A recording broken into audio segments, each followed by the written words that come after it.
This video is being made for the purpose of helping you set up an Outlook or Outlook Express email account.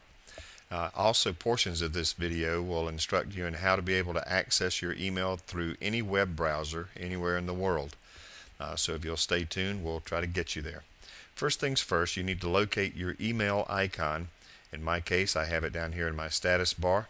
It's also going to always be, if you'll left click on Start, it's always going to be right here as well. For this purpose, we're going to go ahead and start it. If you'll also bear in mind that because I'm recording this screen capture and audio, portions of this recording will go just a little bit slower than normal. It's a little memory hungry. But this video again is being made to assist you in doing it. So here we go. Microsoft Office Outlook is the program that I'm using. You could be using Office Outlook Express. You may be using an older version of Outlook Express, but for the most part, they're going to all operate about the same. As long as you have your email address, which in our case is also going to serve as your username. If you have your password, your incoming mail server, and your outgoing mail server addresses, you should be able to set up or access your email from anywhere. Once Outlook or Outlook Express is open, you can see in my case I have quite a bit of email here. For this purpose, I'm going to do two things. First, I'm going to show you how to edit a change. Let's say, for example, your email password needed to be changed. You can left click, in this case in Outlook, you can left click on Tools, and then once it comes up, you'll see Email Accounts. If you're using Outlook Express, you'll only see the word Accounts. Either one, go ahead and click on it. And in my case, you're going to see this screen that says View or Change Existing Email Accounts. And if you're using Outlook, it'll be in a little small white box over here. You can left click on it and then click on Change or Properties and do it that way. Anyway, View or Change Existing Email Accounts. Go ahead and click Next. You're going to see the little white box. In Outlook Express, you'll already see this, and you can click on Change. In my case, go ahead and click Change. And let's just say I wanted to change my password. You just highlight that information, type in your new password, and if you had to change your outgoing mail server or whatever, you can just make those changes. In Outlook, you can click on Test Account Settings. It will go through the process, make sure that everything shows is completed with check marks beside it. In my case, it's failing to log into the incoming server, so perhaps I typed in the wrong information. So I'm going to go ahead and try it again.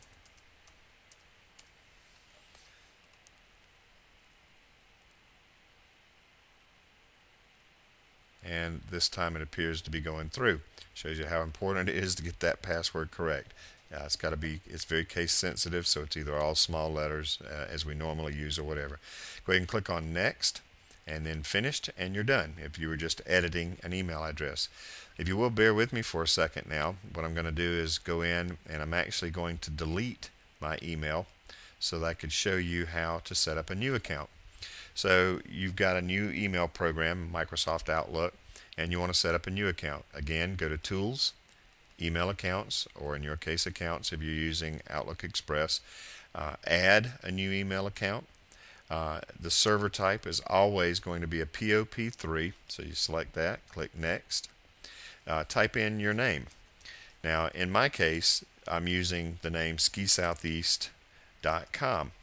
In your case, you could use your company name. You could be your name. In my case, Mike Doble. It can be anything that you want. What this is when you send an email out and somebody receives that email, they're going to see that email from whatever you type here. If they click on reply, they're going to reply to your email address. So this is not that important, but it can be anything that you like. In my case, I've put in skisoutheast.com. Next, type in your email address. In my case, mail@skisoutheast.com. Make sure you get it exactly right. Can't be any mess ups. Once you left click into username, it's going to automatically put the first part in for you, but you've got to finish it. So in this case, again, the email address username is mail@skisoutheast.com. In other words, your username is exactly the same as your email address. Your password's been provided to you. Go ahead and type that in.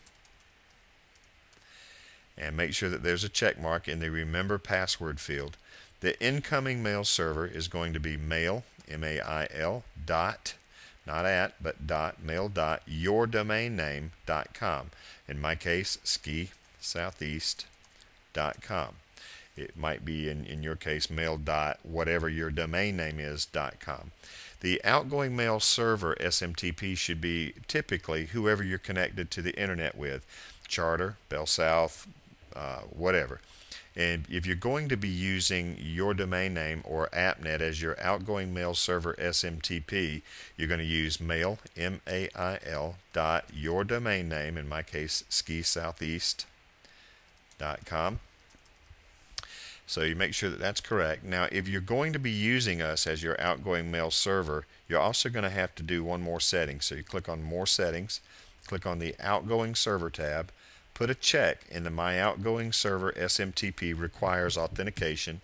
Make sure that the tick is in the Use Same Settings as My Incoming Mail Server. Click OK. And then if you'd like, you can go ahead and test those. We'll go ahead and test. Make sure that everything comes up as completed and with checks. Once it does, it's going to say congratulations. You're done. Go ahead and click Close. Click Next. Click Finished. And your job is done. At this point, you can go ahead and hit Send and Receive if you like and begin receiving emails. As you can see, I've already got a truckload of emails here.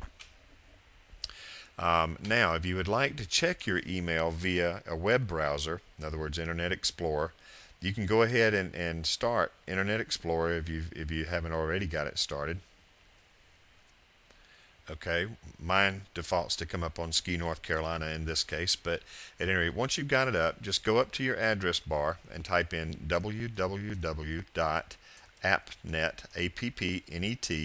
mail, M-A-I-L.com. So it's going to be appnetmail.com and hit enter. And it's going to prompt you once it comes up.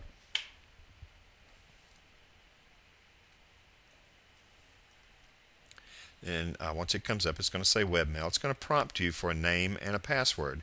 Your name is your email address. In my case, it's mail@skisoutheast.com. So in other words, exactly the same as your email address. Then type in your password and then hit login. And it will open up and check your email. This will allow you literally to check your email from any browser, anywhere.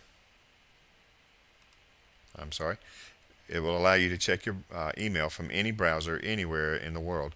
If you're at a local library, a friend's computer, you do not have to go into their email program. You can go to the web browser, type in appnetmail.com, type in your email address and your password, and it will come up and check your mail. In my case, this shows that the folder's empty, and that happens certainly because I just finished checking my email moments ago in Outlook. So obviously there's no more email to check.